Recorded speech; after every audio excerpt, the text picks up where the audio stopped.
আমি যেতিয়া প্ৰেমৰ কথা পাতোঁ তেতিয়া ৰাধা কৃষ্ণৰ নাম নিশ্চয় আহে। কিন্তু আপোনালোকে এটা কথা জানেনে, ৰাধা কৃষ্ণৰ যে কেতিয়াও বিবাহ হোৱাই নাছিল। তেওঁলোকৰ মিলন আচলতে হ'বলৈ নাপালে, কিন্তু তেওঁলোকৰ মাজত থাকি গ'ল প্ৰেম আৰু ভালপোৱা। আৰু এনেকৈ আচলতে ৰাধা কৃষ্ণ গুচি যাবলগীয়া হ'ল এই পৃথিৱীৰ পৰা।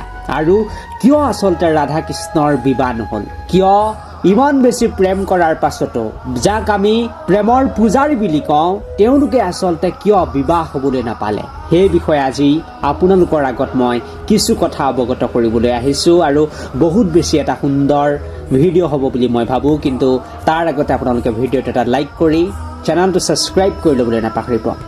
ৰাধাৰ সৈতে শ্ৰীকৃষ্ণৰ বিবাহ কিয় হোৱা নাছিল?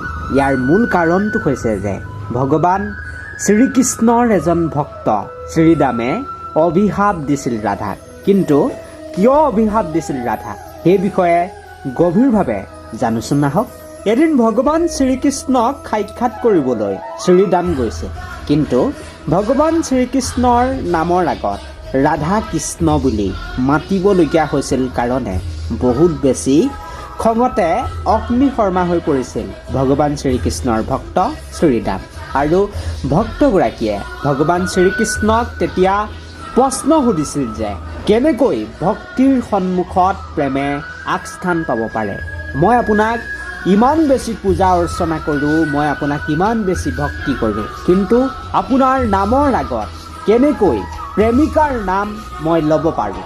এনেকৈ আচলতে ভগৱান শ্ৰীকৃষ্ণক ভক্তগৰাকীয়ে প্ৰশ্ন কৰা দেখা গৈছিল। কিন্তু সেই প্ৰশ্নৰ কোনো ধৰণৰ উত্তৰ নিদিয়াকৈ শ্ৰীকৃষ্ণ ভগৱান তাৰ পৰা হাঁহি গুচি গৈছিল। আৰু সেইকাৰণে শ্ৰীৰামে খঙতে ৰাধাক অভিশাপ দিছিল যে শ্ৰীকৃষ্ণৰ অবিহনে 100টা বছৰ থাকিব লাগিব বুলি।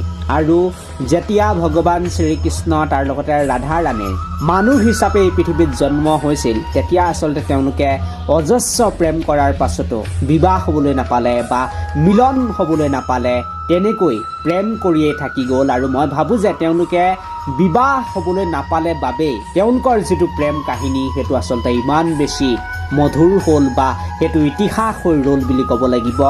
আৰু যেতিয়াই আমি প্ৰেমৰ কথা পাতোঁ তেতিয়া ৰাধা কৃষ্ণৰ নাম নিশ্চয় আহে। আৰু এটা কথা আপোনালোকে জানেনে যে ভগৱান শ্ৰীকৃষ্ণতকৈ ৰাধা বহু ডাঙৰ আছিল। আৰু প্ৰেমে আচলতে নাজানে কোনো বয়সৰ সীমা, তেনেকৈ এটা যি কথা আছে সেইটোৰ আচলতে উদাহৰণ ৰাধা কৃষ্ণ বুলি ক'লেও বেয়া নহ'ব। আৰু এটা অভিশাপৰ বাবে আচলতে ৰাধা কৃষ্ণৰ কোনো ধৰণৰ বিবাহ হ'বলৈ নাপালে।